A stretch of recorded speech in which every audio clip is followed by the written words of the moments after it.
And greetings, everybody. Keith here. Hoping everybody's having a good day, enjoying life, living life, loving life. We're back at it tonight with some more stuff on the Constitution of the Universal Postal Union and their protocols. And I want to remind everybody, hit the like, share, and subscribe. There's a PayPal link down below for anybody that wants to share some love. And of course, the panel StreamYard link is down there for anybody who wants to join the panel. And we're going to get into it tonight with some more etymology real quick before we get on to the Constitution with a few terms that are relative to what we're discussing. So let's look at the first one we have is Congress. Congress as a noun,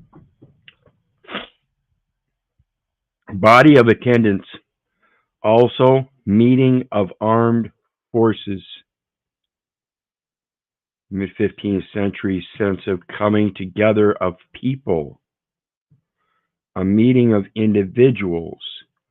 So you get the sense here that all of these are about a relationship of some sort, a body of attendants, people that have some sort of relation together, meeting of armed forces relative to the armed forces, the sense of a coming together of people.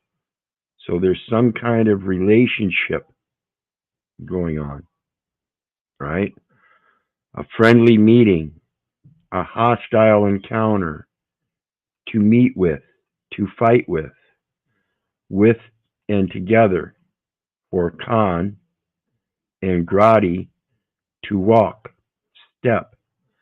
So it's like I've said before, ingress and egress, to walk in and to walk out. To walk with is congress. Ingress, egress, congress. They're all relative. A step, to walk, go. The meaning sexual union is from 1580s. So intercourse means the same thing as congress in that sense. The specific sense of a meeting of delegates, formal meeting of persons having a representational character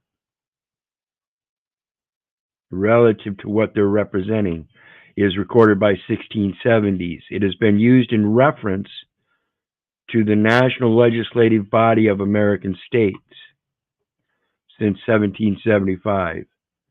By 1765 in America as a name for proposed bodies. The three sittings of the Continental Congress, representing the 13 rebellious American colonies, met 1774, 1775, 76, and 1776 to 81.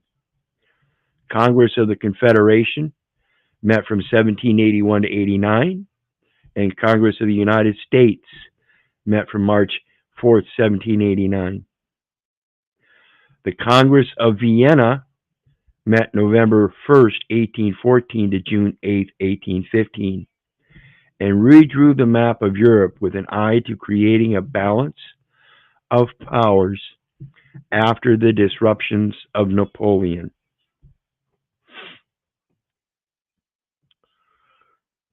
Congressional as an adjective of or pertaining to a Congress, a meeting, a coming together. Of or pertaining to the Congress of the American States from 1776. As such, the word was at first reviled as barbarous, but Pickering in 1816 quotes an unnamed English correspondent. The term Congress, belonging to America, the Americans may employ its derivatives without waiting for the assent of the English. So here we have a term that was created by Americans through their use of English. Congressman as a noun, 1780, in reference to members of the U.S. Congress, and it first appears in a piece of abuse written by a loyalist. Technically of members of both the Senate and the House of Representatives, but typically only meeting the House members.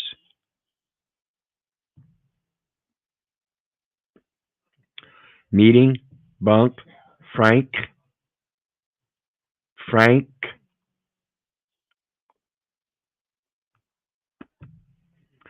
Congress, technically abolished 1873.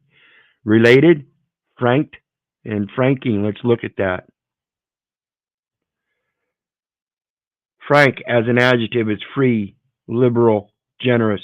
That sounds like franking to me, just like I've been talking about franking the mail. That's prepaid postage indicia. You're just letting him know you know that the service is free. That's what they said. That was a condition of their offer. Outspoken, from Old French frank, free, not servile, without hindrance, exempt from, sincere, genuine, open, gracious, generous, worthy, noble, illustrious.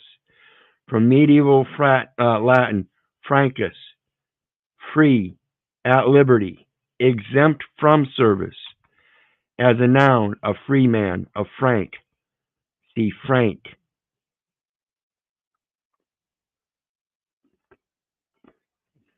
A generalization of the tribal name. The connection is that Franks, as the conquering class, alone had the status of freemen in a world that they knew only free, captive, or slave. For sense connection of being one of the nation and free, compare Latin, liber, free, like is in the Liber Code. From the same root as German Luit, nation, people. See liberal as an adjective and Slavic, free. Words which are cognates of the first element in English, sibling, brother, sister. In Old English, used more generally relative, related, kinsman. For the latter sense development, compare ingenuity. Frank as a noun, lowercase, Frankfurter, hot dog. Frank, one of the Germanic tribal people, Salian Franks, situated on the lower Rhine from 3rd century that conquered Roman, Celtic, Northern Gaul, circa 500 CE. From their territory and partly from their language grew modern France and French. Old English Frank, Franca, freeman, noble, Frank, Frenchman. From medieval Latin Francus and late Latin borrowing Frankish, Frank. The people's self-designation. The people's self-designation. The origin of the ethnic name is uncertain. It traditionally is said to be from the Old Germanic word frank or frankon, javelin, lance, their preferred weapon, but the reverse may be the case. Compare Old Saxon, traditionally from root of Old English, seat, knife, an adjectival sense of free at liberty. See frank as an adjective, as we just saw earlier, or just above. Probably developed from the tribal name, not the other way around. It was noted by 1680s that in the Levant, this was the name given to any of Western nationality. Anyone of Western nationality. Frank is a verb. To free a letter for carriage or an article for publication. To send by public conveyance free of expense. 1708. From shortened form of French, affranchir, from a to franchir, free. Franchise. Do you see it now? So you're a franchise of Congress. as a United States citizen, as an American. Congress is a franchise of you. It comes full circle either way back to you. You are the people. A British parliamentary privilege from 1660 to 1840 in U.S. Congress, technically abolished 1873. Oh, here we go. Related, franking as a noun. Signature of one entitled to send letters for free.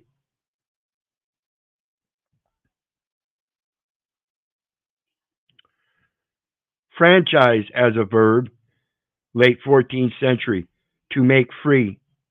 From Old French franchise, past participle stem of franchir, to free.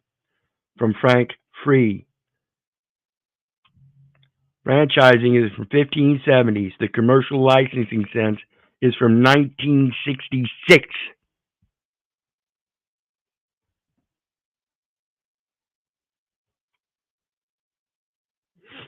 See how recent that is? So let's look at the next one. As I said, it's relation. There's a relation going on. Relation as a noun says relationship, connection, correspondence, act of telling or relating in words. As long as you keep using that language, there's some kind of relation going on, and you have to be able to correspond, connect that relationship in its appropriate fashion. From Anglo-French relation, Old French relation, report.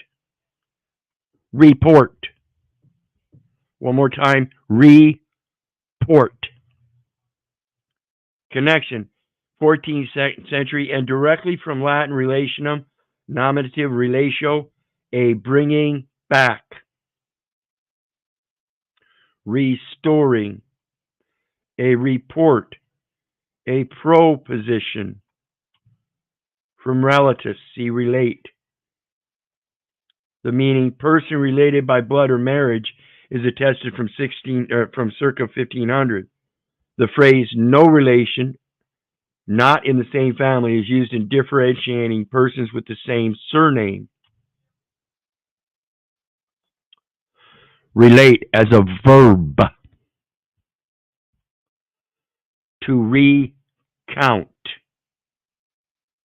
So you observe something, that is your own accounting. To then tell it to someone else is to recount it. Tell, from French relator, relator, refer, report, and directly from Latin relatus, used as a past participle of refer, bring back, bear back, see refer. From back, again, born, carried. Coin your words or purse your lips. You can bear your words or purse your lips. Same thing. Born. You're the one that gets to create your words. You're the one that gets to create your recounting. The meaning stand in some relationship or relation, have reference or respect is from 1640s. Transitive sense of bring something into relation with something else is from 1690s. Meaning to establish a relation between is from 1771. Sense of to feel connected or sympathetic to is attested from 1950. Originally in psychology jargon.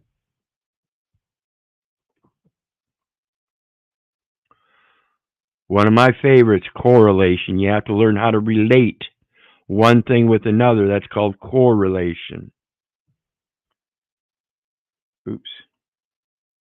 So we have, gosh dang it, we have core relation. What is the base of the relation? What is the core element of the relation of a military army? It, of course, is the military activities. What is the core relation of a family, of a household? It is the peaceful, quiet inhabitant, normal daily routines that most of us are used to. Mutual relation, interdependence, interconnection. From French correlation, from core, which means together. See com, meaning with, plus relation, see relation, meaning action, of bringing into orderly connection. I hope you guys see how I'm trying to make a correlation, an orderly connection, because this is the only thing that's really missing. You got to learn what started it all and then go from there. If you think you can start somewhere in the middle and figure it all out without going back to the beginning, you're not going to do it. It's not relative.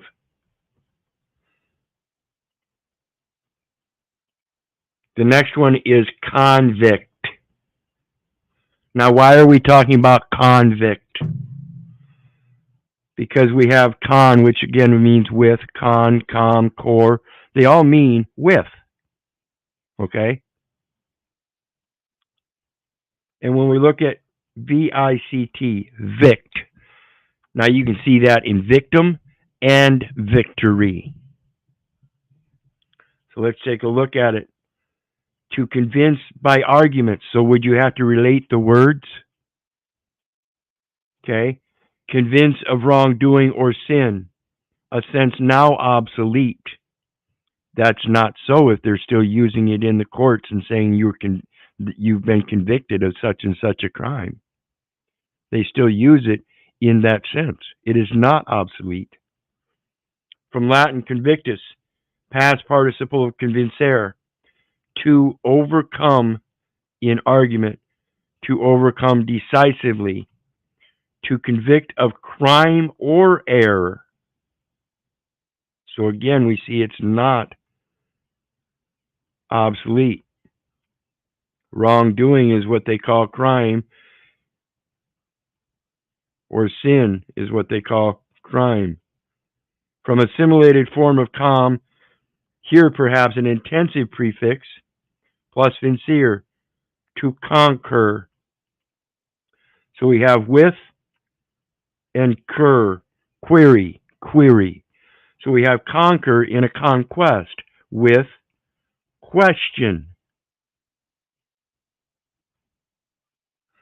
From nasalized form of pi root, like, to fight, conquer. Meaning prove or find guilty of an offense charged. Is from late 14th century. It replaced Old English verb offerstallen. Related, convicted, convicting. Convict, as a noun, person proved or found guilty of an alleged offense. From obsolete adjective, convict. Convicted from Latin convictus, see convict, verb. Slang shortening con is from 1893. And then the last one, of course, victory. Victory. Remember how we started out with Congress was a meeting of armed forces? Now we have victory as a noun is a military supremacy. Victory in battle or a physical contest. From Anglo-French and Old French, victory, and directly from Latin victoria, victory, from past participle stem of vincere, to overcome, conquer.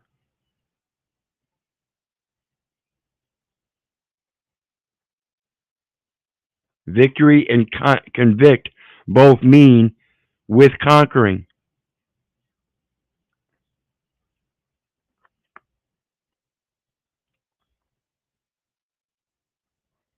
I think that's it. Oh, alms. Alms, as it relates, is charitable relief of the poor. It's relative to the poor, especially as a religious duty. Also, that which is given to relieve the poor or needy.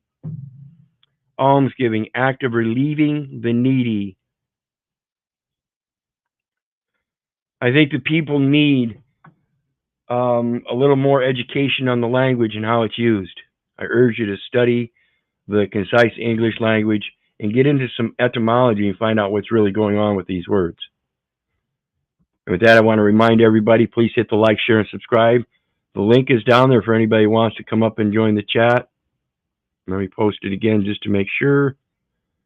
And then, of course, we're going to get back into the Acts of the Union tonight.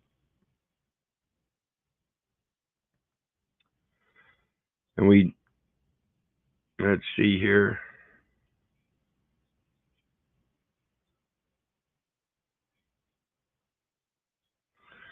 I think we were at 6. Article 6, the seat of Bern, or seat of the Postal Union. Article 6, the seat of the Union and its permanent organs shall be at Bern. And just to let everybody know, one of the things about Bern is that not only is it the Swiss federal capital, and the home of the Universal Postal Union, but it's also the home of the Telegraph Union, the Railway Union, and the Copyright Union. The Copyright Union. And when I get done with the video here tonight on this, I'm going to come back a little bit later with another one on the copyright of the Universal Postal Union as it relates to this Congress and everything, and the words that we just went over. I want to go over that copyright notice real quick, just to point out the simplicity of it and how to use it. So the next one, here it is, like I said, Article 7, official language of the Union. The official language of the Union shall be French. So they put up this document in the International Forum, not in French, but in English. Okay. Article 8, the monetary unit. And if you think it's United States, you go ahead and keep believing that. But the root word is unit. It is United States. And it's a unity. The monetary unit used in the Acts of the Union shall be accounting unit of the International Monetary Fund. What do you suppose the international or the accounting unit of the International Monetary Fund is?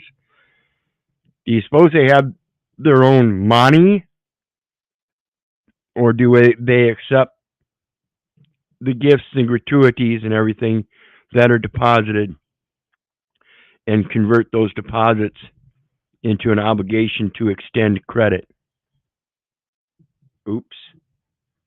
What is the accounting unit of the International Monetary Fund?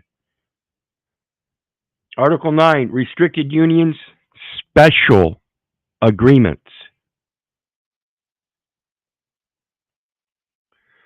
Greetings, Russell. How you doing tonight? Greetings. Doing good, doing good. Taking some notes. Good, good. So I think it's important that people do that, because without them, we don't have anything to reflect back on or remind us to go back and research this or that, except our mindfulness that once in a while it might pop in our head if we're busy with something else. So, member countries or their designated operators, if the legislation of those member countries so permits, may establish restricted unions and make special agreements concerning the postal service, provided always that they do not introduce provisions less favorable to the public than those provided for by the acts to which the member countries concerned are parties. So again, I ask you, how is this not a violation of Article 1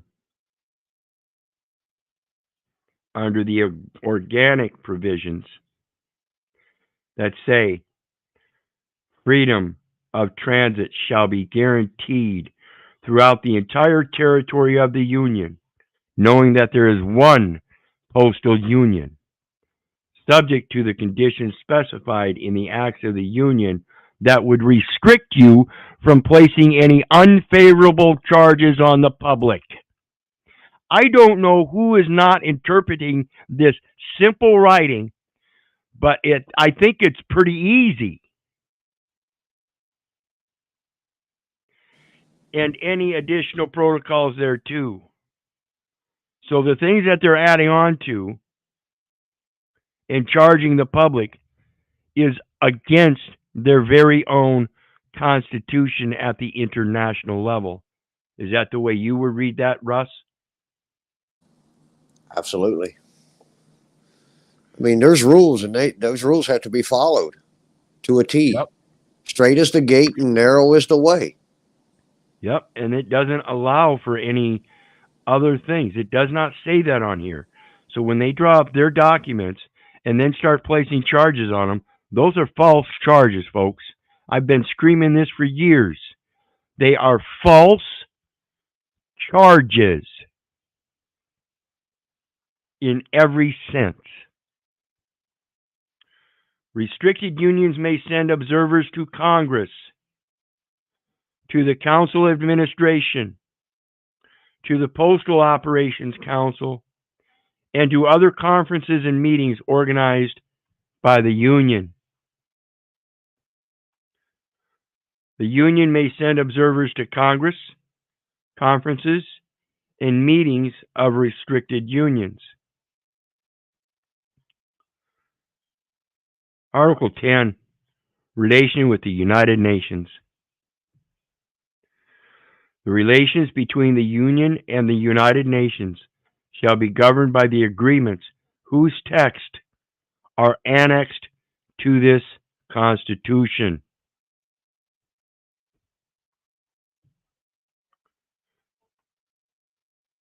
This is one of those such annexations. The Universal Postal Convention, wherein they speak again about franking and being able to send things through the mails for free.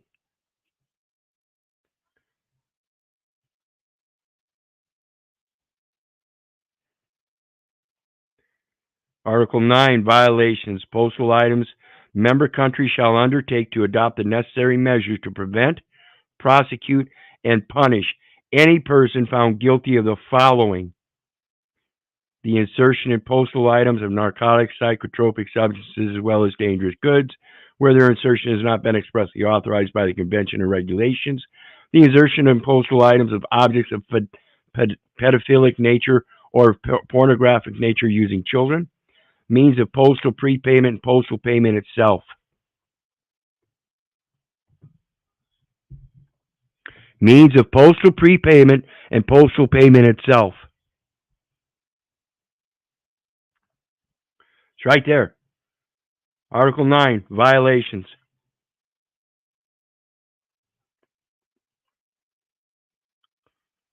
Article 9, restricted unions, special agreements. Special agreements concerning the Postal Service provided always that they do not introduce provisions less favorable to the public than those provided for by the acts to which the member countries are, or member countries concerned are parties.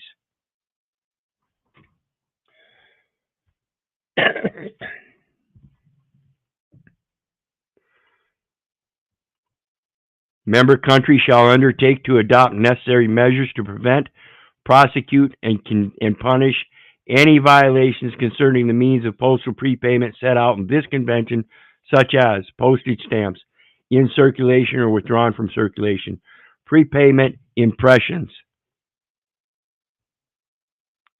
impressions of franking machines or printing presses, international reply coupons. You know, so you can have recoupment. Isn't that what the financial system is all about? Recouping what you put out. You put something out, you should get it back. That's called recoupment. Did you know that's the same thing as circulation? The whole system is based on a bunch of babble.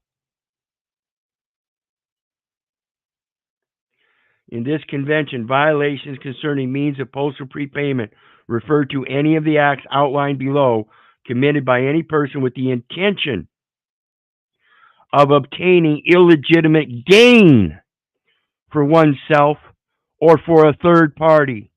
Again, remember the definition of fraud. I'm not doing this for gain for myself or anybody else.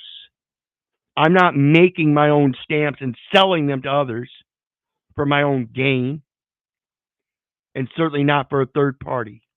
I'm only enforcing the words that they put out as a public offer and letting them know you're not supposed to be violating this prepayment stuff for anybody. You have that privilege, then that means we have the right to use that same privilege as a benefactor to the trust. I don't care about your contract. I'm not part of your contract. The following acts shall be punished. Any act of falsifying, imitating, or counterfeiting any means of postal prepayment, or any illegal or unlawful act linked to the unauthorized manufacturing of such items.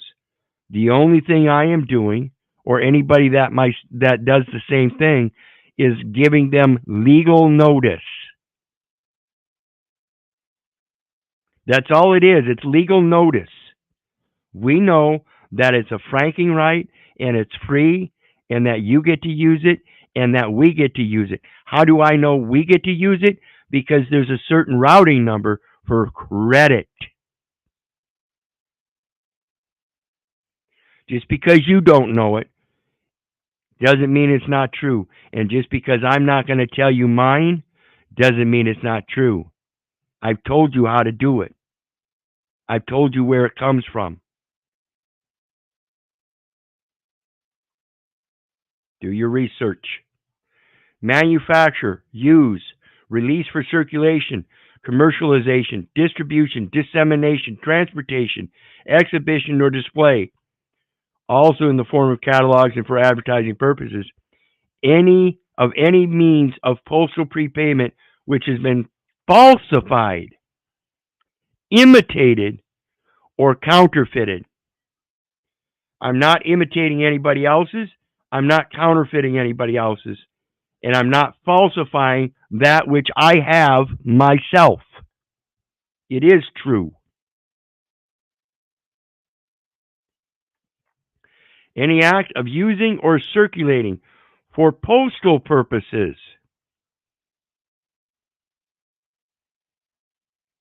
Any means of postal prepayment which has already been used. Any attempt to commit any of these violations. Any attempt to commit any of these violations. Reciprocity. So if you have the right to frank mail, where's the reciprocity? You think about that, Russ? Where's the reciprocity? Doesn't seem like right. Exactly. There is none. it doesn't seem like there's any reciprocity from any of these people. It's like they don't even know the term. It's all take and no give. And that if they see it here, they're not going to research any farther. Just like Flo State ain't going to research any farther. So when he sees something like this, he's going to be like most Hitler's willing executioners and say, "Well, that doesn't apply." You know, that's for member countries. No, you're the member country. Well, And it clearly says that you're not supposed to make anything less favorable for the public. You agree I'm part of that public, right? Yeah. Well, then what's less favorable? Me or Congress? Well, I have to pay for postage stamps. No, you don't. That's what I'm trying to tell you. It's just idiotic. Yeah. Go ahead, brother. You were sitting there explaining that a minute ago, reading that off, and I was sitting there just kind of daydreaming like I do. My mind kind of wanders with some of this stuff when I hear certain things, and then I got to thinking because I like to simplify things. Well, the United States is there as a service and commerce to the American people, but they need those U.S. citizens to provide that service to the people. Yeah, the public. Right. I mean, you cannot make this shit up, brother. And they need us. They They do need need us. us. Yes. So let's get back to it. As regards sanctions, no distinction shall be made between the acts outlined in 2, irrespective of whether national or foreign means of postal prepayment are involved. So the United States, as a corporate entity, already acknowledges that the American people are foreign to the corporation. We are the public, like we just got done saying. We are foreign to the corporate entity as the public, irrespective of whether national or foreign means of postal prepayment are involved. So again, the postal prepayment is just clearly giving legal notice that you're giving me you're being unfavorable to me. I'm an American citizen, not a United States citizen. And by using that stamp, that's in the capacity of a United States citizen or a citizen, and it's unfavorable. This provision shall not be subject to any legal or conventional condition of reciprocity. This provision shall not be subject to any legal or conventional condition of reciprocity. In other words, as regards sanctions, they don't care if you're going to be domestic or foreign. If they think you violated, they're gonna come at you. And that's why I say, if you really think I'm committing fraud, and again, remember the stamps that I've shown you, the prepaid postage indicia, prepaid postage impressions that were affixed on that dispatch. That's not mine. That came from someone else. I am not the only one that does this. And granted, I haven't done it for a few years because I'm back in Waterloo. But when I was out and about, out in New Hampshire and South Missouri, hey, that's how I communicated with very few people.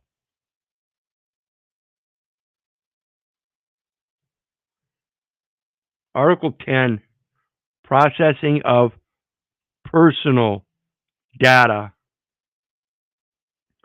Personal data on users may be employed only for the purposes for which they were gathered in accordance with applicable national legislation.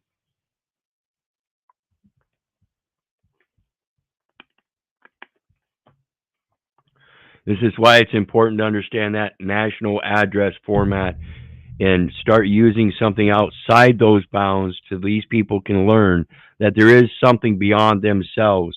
They are not the one all be all, and that I'll be damned if they're not going to start listening to people that know some other way of expressing things. Personal data on users shall be disclosed only to third parties authorized by applicable national legislation to access them. So again, remember that credit card. Credit card means any card, plate, coupon book, or any device used to obtain money, property, labor, or services on credit. You suppose that address is such a thing to access as an access device? You better think about what you're doing. You're the ones doing it. They're telling you how it's done. Once you read it and comprehend how it's done, now you can undo it. Member countries and their designated operators shall ensure the confidentiality and security of personal data on users in accordance with their national legislation. And that's a pretty strong statement right there. Member countries and their designated operators shall ensure the confidentiality and security of personal data on users in accordance with their national legislation. Who's trading all that data? You are. Yep. You don't give it to them, they can't have it for their use. The next one. Designated operators shall inform the customers of the use that is made of their personal data and of the purpose for which they have been gathered. Did you know that they taught this stuff to us in grammar school, grade school, and that was not disclosed as part of that education? It wasn't? They didn't tell us that they were going to be using that address to convict correct. us. Yeah. They didn't tell us they were going to be using that name and address to convict us of crimes and drag us into civil courts for bullshit because somebody else is making a false claim as a credit collector or a debt collector. See, it's all devices used to obtain money, property, labor, or services on credit. And they've got you believing you need to use that name and address as a contracting officer. And of course, you have to give advances of Federal Reserve notes. And again, if you think you're paying something with a Federal Reserve note, you're not a Federal Reserve agent to do so.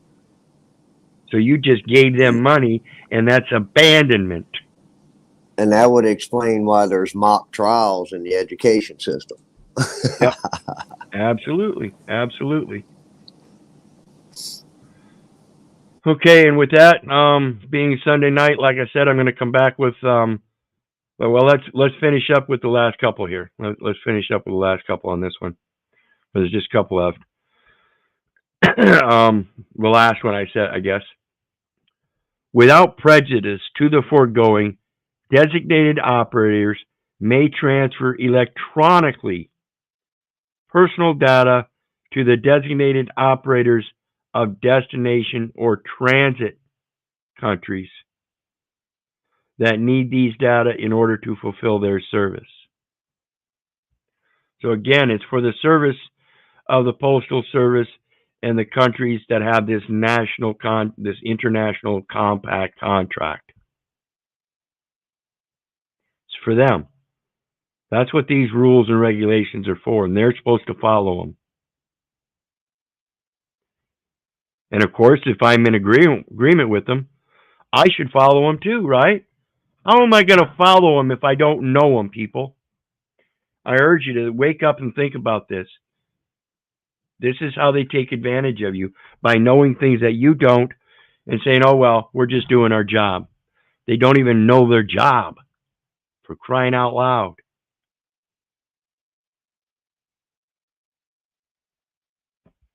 So what do you think, Russ?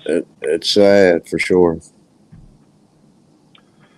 All right. Well, like I said, we're at the end for tonight, but like I said, I'm going to come back in a little bit with another one on copyright, and I'm going to have a short video on Mark Twain and a short writing on Mark Twain and the issue with Mark Twain and Congress as it relates to his copyright and protecting his material.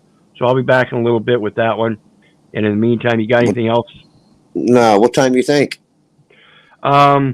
It's 10 till now. Give me till at least 10 or 15 after.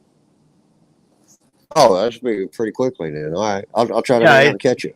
yeah, only 15, 20 minutes or so, and I'll be back, guys.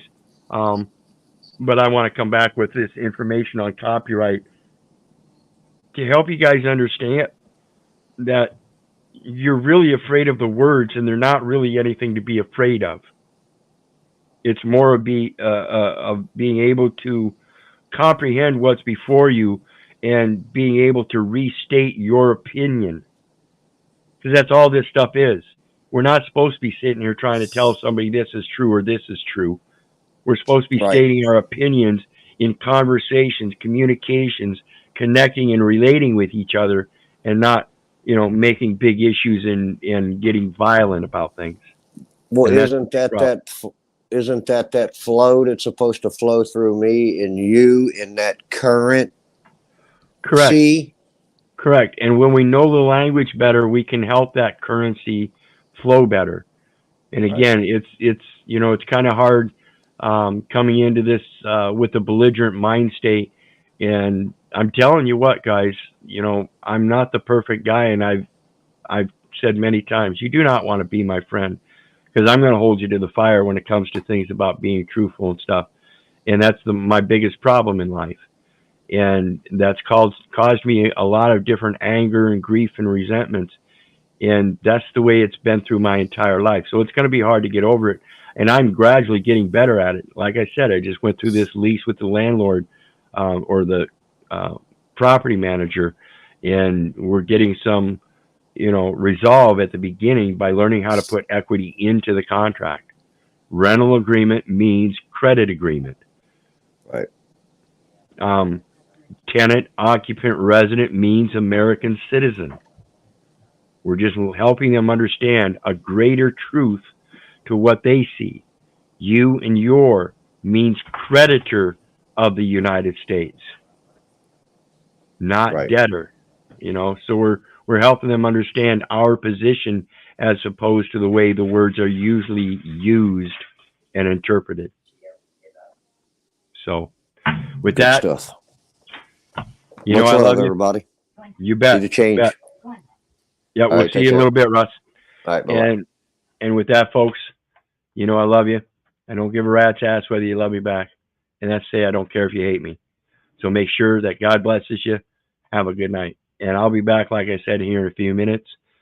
Give me 15, 20 minutes, and I'll be back with the thing on copyrights and Samuel Clemens and the UPU. In the meantime, thanks again.